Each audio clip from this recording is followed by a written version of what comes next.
Okay, guys, this is just a video for factoring review to remind you of the basics of factoring that you learned last year. We're going to start off with something easy. That's the GCF, the greatest common factor. You need to do that on every single factoring problem that they ask you to factor. And all that is looking at the terms. In this case, I have negative 12x squared plus 20x. And I am looking at the terms and saying, what do they have in common? Typically, since the first term is negative, I'm going to factor out a negative GCF also. So 12 and 20, what goes into both of those? 4. So I'm going to factor out negative 4. X squared and x, I'm going to factor out an x. Now I am dividing. Okay, reminder that factoring is division. So negative 12x squared divided by negative 4x would be positive 3x. And 20x divided by negative 4x would be negative 5.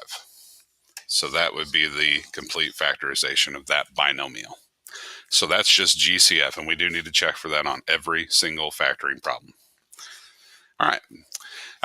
Another example is factoring by grouping. This is good whenever you have 4 terms. And if you remember from last year, we talked about twins and loners. But here is the basic concept on factoring by grouping. If I have 4 terms, I'm going to group the first 2 terms together. I'm going to group the second 2 terms together. And then I am going to GCF out of the first group, 6x and 6y. 6 is the greatest common factor. Divide out, so it would be x plus y. Then I'm going to GCF that second group. And x would be the greatest common factor of that second group. So it would be x and then x plus y. Once I have that, if you'll notice, these two are the exact same. Now, mathematically, what this is called is factoring out the greatest binomial factor. But the way we always talked about it in class was write your twins one time. So x plus y gets written once. And then pair up your loners. 6 plus x. So there's our twins, and there's our loners. So that's good whenever you have 4 terms. All right, let's see what's next. Next is a formula type of factoring. It's called the sum of cubes. And that's when you have 2 terms and both terms are cubes. Sum would be if they're adding. So looking at this problem, I have 27, x cubed, y cubed. 27 is a perfect cube, as is x cubed and y cubed, plus 64, and 64 is a perfect cube. So what we need to do to get this formula is we're going to have to make it look like the left side. We're going to have to make this as a cube plus a cube. So the question becomes, what cube would make 27? Well, that's 3. What cube would make x cubed? X. And what cube would make y cubed? Y. On the second guy, what cube makes 64? 4. So in my little formula here, A is 3xy and B is 4.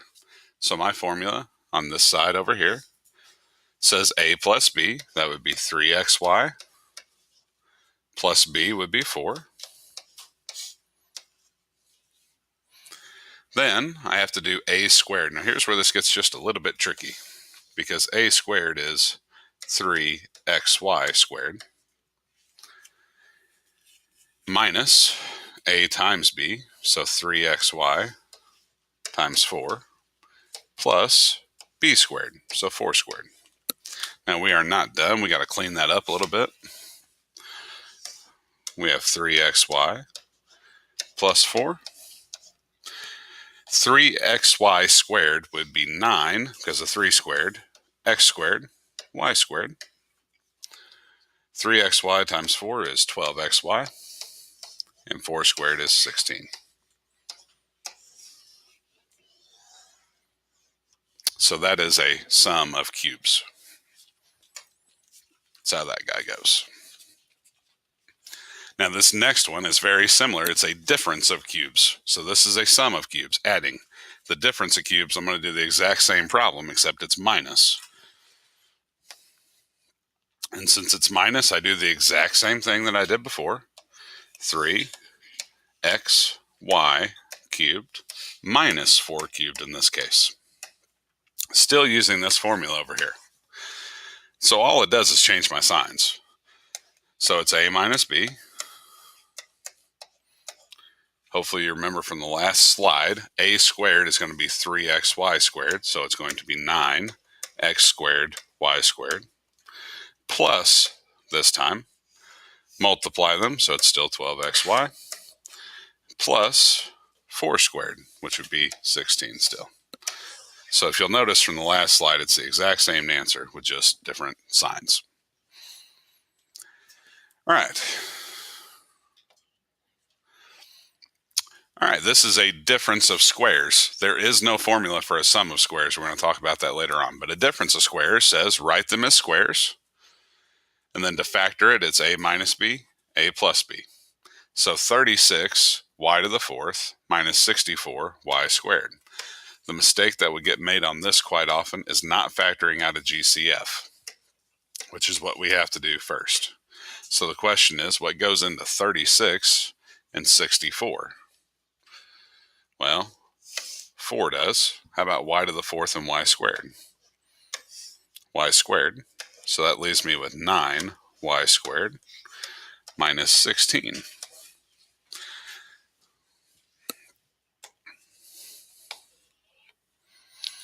Now, the thing that we have to realize is this. This guy right here is a difference of squares. So what squared would make 9y squared? Well, that would be 3y. And what squared would make 16? That would be 4 squared. So it would be a minus b, 3y minus 4, a plus b, 3y plus 4. We are almost done. We cannot forget about the GCF that we factored out earlier, that 4y squared. And there we have it. Okay, factoring the AC method way, that's if there's 3 terms. I'm also going to show you the slip and slide method, which is a way that we talked about last year, but didn't really do a whole lot with. So here is the idea. This one has 3 terms. Notice we've already talked about 4 terms. We've talked about 2 terms. We've talked about GCFs, all that stuff. And we have to apply all of that. So looking at this guy, our first step should be, is there anything that goes into all 3 terms? And 2 does.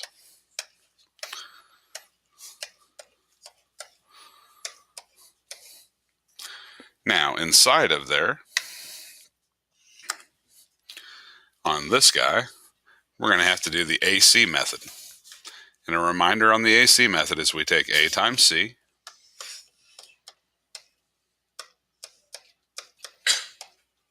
we look for 2 numbers that multiply to equal that, and that add to equal 1, because 1 is B. So if you're wondering where we got -6 from, that's AC. If you're wondering where we got 1 from, that's B.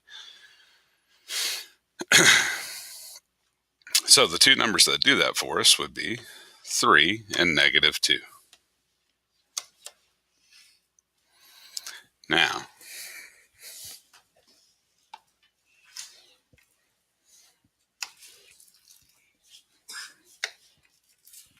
apparently I can't extend my page. Okay, so here is the idea. I'm going to take 6y squared, and in place of the 1y, I'm going to remove it, and I'm going to put in these 2 guys, 3 and -2. So it's going to be 3y plus -2y. I'm then going to group what comes out of that first one, because if you'll notice we have 4 terms now, so we're factoring by grouping. What comes out of that first group is 3y. That will leave me with 2y plus 1. Out of that second group becomes a -1. That leaves me with 2y plus 1. And because I've run out of room, I'm going to go right up here. I'm going to write my twins once. I'm going to pair up my loners. And then I'm not going to forget about that GCF that we took out in the very beginning.